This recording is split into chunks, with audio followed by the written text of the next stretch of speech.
Não, você não entendeu errado. Este é o Arte de Segunda e sim, vamos falar sobre um físico hoje.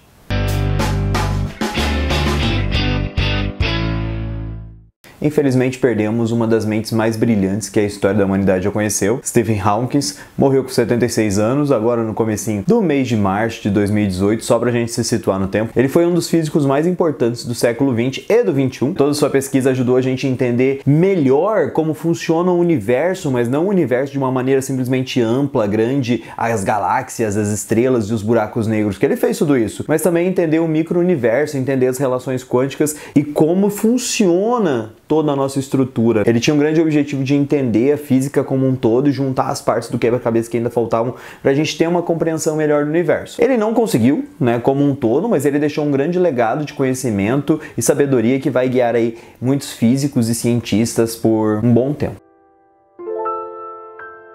Tá, mas o que isso tem a ver com arte? Gente, arte e ciência é uma coisa que está muito conectada. Quando a gente pensa, sei lá, nos grandes artistas do Renascimento, todos aqueles caras também eram, de certa forma, cientistas. Estavam buscando entender o mundo à sua volta e descobrir os mistérios que envolvem esse mundo. Leonardo da Vinci deixou mais de 20 mil páginas de estudo. É muita coisa. Ele era anatomista, ele era físico também. Isso é muito caro para o artista renascentista. Todos eles, de certa forma, estavam ali fazendo anatomia, estudando o corpo humano, estudando matemática, estudando geometria. Isso tem tudo a ver com a ciência da época. Os artistas do Renascimento, eles eram grandes cientistas, eles eram grandes desbravadores do mar de ignorância que as pessoas viviam. Eles tentavam entender o máximo do mundo e colocar ali na tela. A tela em si, ela é o resultado de todo esse conhecimento dos artistas. Se eu vou um pouquinho mais para frente, se eu pego, por exemplo, os artistas do neoimpressionismo, eles estão interessados em entender como funciona a nossa visão. Eles desenvolvem técnicas ali relacionadas ao pontilhismo e que depois essas técnicas ainda serão base para o desenvolvimento de monitores, da teoria do pixel, da montagem de imagens através de pequenos pontos. A arte moderna, ela tá toda relacionada com ciência. Se eu pego o trabalho de Pablo Picasso,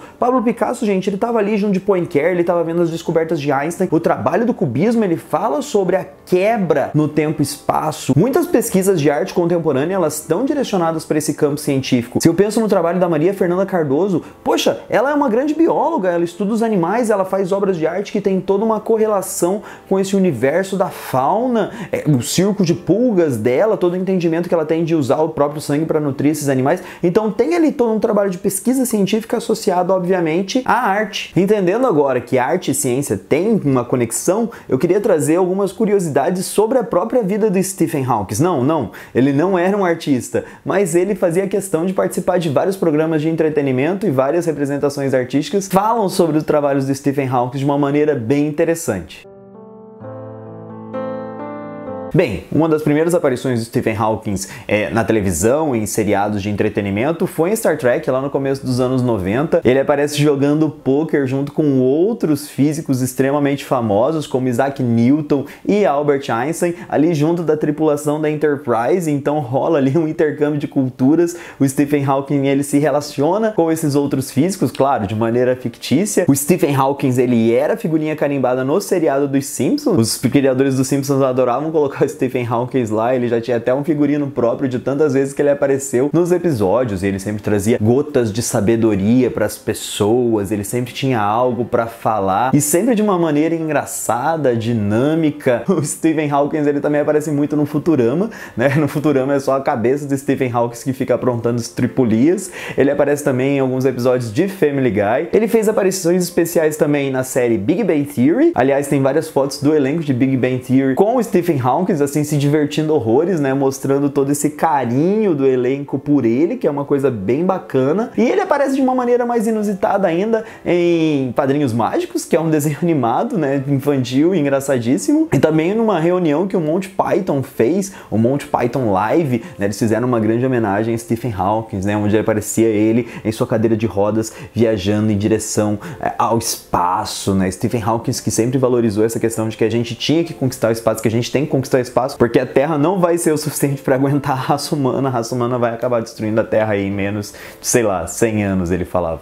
Por mais inusitado que possa parecer, a gente também tem músicas que se relacionam com Stephen Hawking. O Pink Floyd tem uma música, Keep It Talking, que começa com uma voz robótica que foi assumidamente declarada na própria voz de Stephen Hawking. E a Metropolitan Opera lá de Nova York também fez um espetáculo que ela tinha ali uma pequena homenagem ao Stephen Hawking, numa música chamada The Voyage. E é claro, a gente tem filmes que falam sobre a vida do Stephen Hawking. A gente tem o famosíssimo A Teoria de Tudo, que concorreu ao Oscar e tal, que é um filme que aborda de uma maneira bem bonitinha, bem romântica essa trajetória de vida do Stephen Hawking. E Stephen Hawking deu até uma entrevista falando que o filme aborda a vida dele com uma veracidade muito gostosa, muito bonita, e que ele mesmo se sentiu muito lisonjeado com as homenagens do filme. E também tem uma série de filmes para TV que pega a vida de Stephen Hawking e trabalha ela de uma maneira muito mais realista, muito mais focada nos fatos, né? A gente tem A Teoria de Tudo, que é uma visão bem mais romantizada, bonitinha, idealizada, e tem essa série Hawking,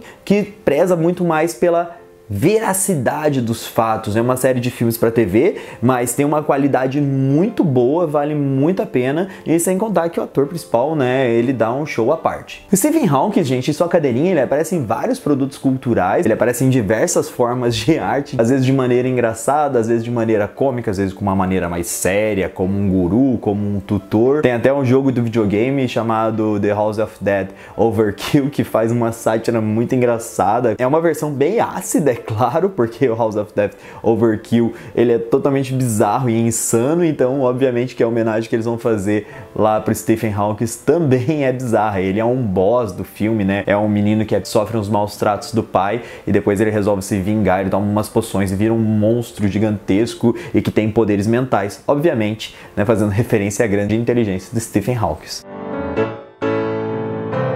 Uma coisa que eu gosto de pensar no Stephen Hawking é que muita gente fala, ai, a pessoa está presa numa cadeira de rodas. Gente, Stephen Hawking, ele nunca esteve preso a nada. A cadeira de rodas e a própria doença dele nunca impediram ele de avançar, de conseguir, de continuar, de persistir.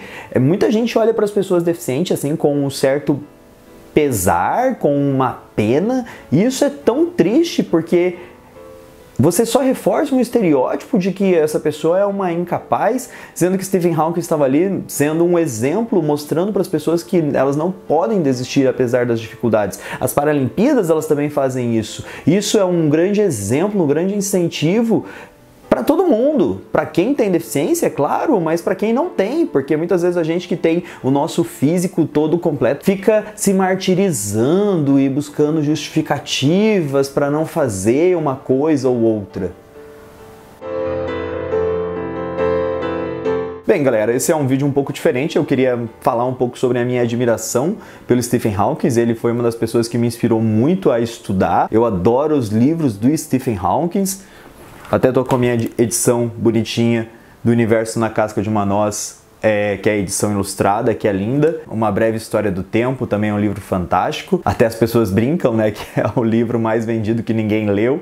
Eu li, é um livro muito bom, recomendo. As pessoas sempre falam aí no canal para eu fazer recomendações de leitura. Recomendo muito os livros de Stephen Hawking, porque ele pega temas extremamente complexos e consegue trazer pra gente de uma maneira muito agradável, muito gostosa. A gente tá sempre falando aqui de assuntos de humanas, né? Vamos mudar hoje um pouquinho o foco e falar um pouquinho de assuntos de exatas. Espero que vocês tenham gostado desse vídeo. Não se esqueçam, enquanto houver vida, ainda há esperança. Um grande beijo e tchau, tchau.